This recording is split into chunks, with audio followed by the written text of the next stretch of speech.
Supporters of public campaign finance reform have created a new superhero, Cleanup Carl, and they are taking him on the road, touring around the country. Here's a look at his stop in Albany today. As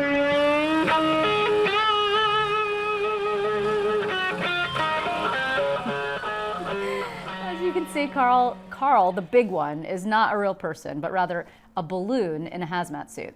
And the purpose here is to call attention to what advocates are calling, quote, toxic cash in the form of campaign contributions from hedge fund PACs. Joining me to explain why, we have Chris Tallent from Mayday America and Jasmine Gripper from the Alliance for Quality Education. Thank you so much for being here. It's good to see you.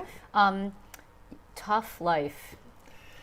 I don't have to sit behind a desk all day. No, it's good. So just briefly tell us how this got underway. Sure. Mayday America is a grassroots democracy organization with thousands of members around the country, and we created Cleanup Carl as a way to draw attention to the toxic campaign cash that's rigging our system for billionaires and rich people and hedge funds. So you are on the road then? It's like a tour? We are, in fact, on a national tour to call out the worst of the worst enemies of democracy. So, for example, we went up to New Hampshire and protested right outside of Chris Kobach's sham voter commission meeting. We went down to Birmingham, Alabama to a huge Fight for 15 protest to protest a racist state legislature that had overturned a citizen-backed wage increase for the city of Birmingham. We were outside like the Koch brothers meeting in DC protesting the Trump tax plan. So we're really trying, Carl is on a mission to call out, expose, and embarrass the worst of the worst so that we can rally for solutions and do something about it. So there's like a longstanding sort of history here, not necessarily with Carl, but a longstanding practice of inflatables. There's the rat that you see at some labor rallies, and I think there's a millionaire pig maybe floating around somewhere. Apparently there's a Trump chicken I had not seen, but you guys let me know about. So you're sort of continuing on a longstanding tradition. Definitely, and that was like definitely part of our inspiration, but we really wanted to create a character that could be used by the democracy movement. So not just for unions, not just for Trump, but also for Trump, but for the democracy movement to call attention to the influences that are corrupting our democracy and preventing everyone's voices from being heard. So this is not, so that piece is new, but what you're trying to do is sort of further the New York piece of this, which is focusing on 5 Senate Republicans in particular who are the biggest beneficiaries of Wall Street cash. Is that right? So we have 5 Senate Republicans who have received over $8 million collectively from one PAC, all from hedge funders.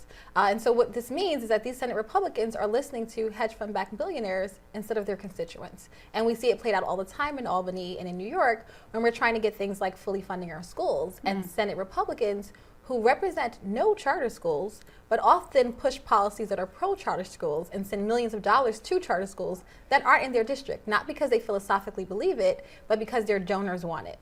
Is there a connection here? There is, isn't there? So the PAC we're specifically referencing is New Yorkers for a Balanced Albany, right, which is all hedge funders who pay for this PAC. The same hedge funders who sit on charter school boards, the same hedge funders who block all the things that we want, are blocking our democracy here in New York. So these 5 are not the only ones who take hedge fund money. These are just the ones that have taken the most. This is the most egregious. And in particular, you're upset because they're blocking the closure of a loophole, the carried interest loophole. Yeah.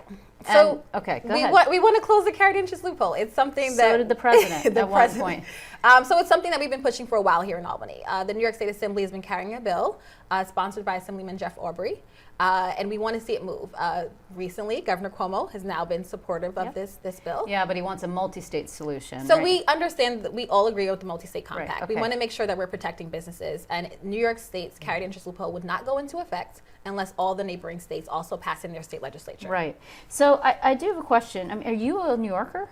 I'm actually not a New Yorker. I'm from DC. Okay. So when you go around all these states, I mean, do you sort of team up with local on-the-ground grassroots activists like Jasmine to figure out who you're going to target? Because you don't know these 5 folks, right? Totally. I mean, it's local folks like Jasmine that are taking the lead, and also Mayday America does have like thousands of grassroots members that are focused on democracy issues around the country. So we have our own members, but we're trying to ally with progressive folks who are trying to fight for solutions. So I mean, Cleanup Carl is there to call attention to problems, but like not only to talk about problems, to help rally for solutions that can lift up the voices of everyone.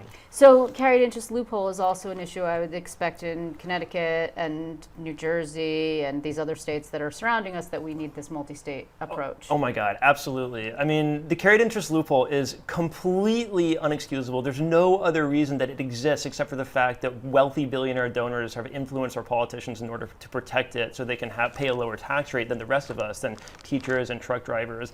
And one of the things that we're rallying for is to close that loophole so we can fund the priorities that affect everyone else. So, Jasmine, hasn't the governor himself accepted hedge fund cash? Yes. We're no fan of that either. I mean, I think our governor has proven himself to be a big donor guy, right? He has very few donations from small donors, right. Which we find troubling. He is not listening to the people of New York. He is listening to his campaign donors, which are these hedge funders, which are Wall Street, which are big real estate. And because that keeps happening, we, the advocates, the grassroots folks, are always coming to Albany trying to demand what we know all New Yorkers need. Well, I guess the reason I pointed out is because, and I'm not saying it's unfair per se to just single out these 5 folks, but there's like a lot of blame to go around, it seems like to me. There's plenty of time to hit them all. So are you coming back? I mean, how does one book Carl?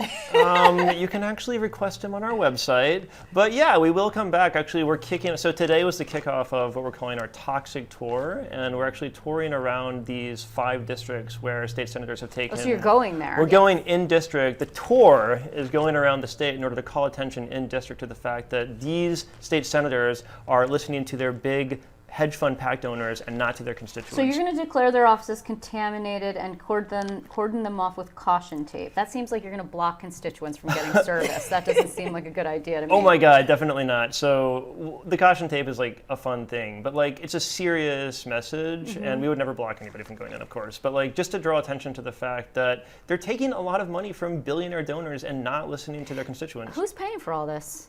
Like your tour? So that is an awesome question. Mayday America is, fortunately, a totally grassroots funded organization, and we're funded by our members all over the country. So these members, so you guys are not kicking any cash towards this, No, right? We're just supportive. So we're happy that someone's calling out. So when you guys go, how long do you stay for a long time? Like it's a couple of hours? Do people locally put you up? Like how does it work? That is an awesome question. I mean, one thing that I've learned more and more about is that there's a huge democracy movement all around the country. And I've gone to a rally for a few hours and met people there, to a march from Lancaster to Harrisburg that lasted for like 6 days. So, I mean, we're just Jasmine trying to... has you beat on that, I think. we marched for 10 days from New York City to Albany, but go ahead. She was wearing a hazmat suit, but just go on, continue. We're really just trying to connect with like democracy activists and progressive activists to call attention to the issues that affect everyone. I do want to ask you, since I have you here just for a second, on an education issue. Yeah. You know, we have seen the reigniting of the APPR problem. So apparently this is about teacher evaluations. Yep. They're getting started, right, to have a battle about whether or not the moratorium should continue through July 2019. Do you guys have a position on that? We want to make sure teachers are treated fairly. We want to make sure that the testing process isn't strenuous on students. So we haven't taken a position on it just yet, but we're monitoring to see how it goes. But we want to make sure everything that does happen keeps in mind how much time students have to sit for a test, and that teachers are not getting this I gotcha system or a test and punish agenda. Well, as far as the state commissioner is concerned, I mean, and I heard her speak just over the weekend because she was speaking at the School Boards Association conference, and I happened to be there. She's basically saying, well, you know, we've changed the length, everybody's got enough time to finish, etc. Is that satisfactory to you? It's definitely satisfactory to a lot of parents, but I think there's a level of distrust, oftentimes because the tests are just used to blame students and to penalize schools. It's used as a mechanism for school closure, and the majority of the schools that are closed are in Black and brown and low-income communities. So there's still a level of distrust that we have to get over to make sure that these tests aren't used to penalize children and students, but they're used to aid their learning and strengthen their weaknesses. Okay, and before I let you go, you have any Cynthia Nixon news for us? I hope she throws her hat officially in the race. Well, we don't know if she's going to or not, but of course we're waiting to have an official remark. Maybe she needs a running mate. Clean up Carl. Yeah, there you go. Well, I think he needs to be. I think he needs to be a New York resident. Just saying. Yeah. And registered. At the very least. So thank you very much for your time, and I really appreciate it. Thanks for Thank you having so us. much. My pleasure.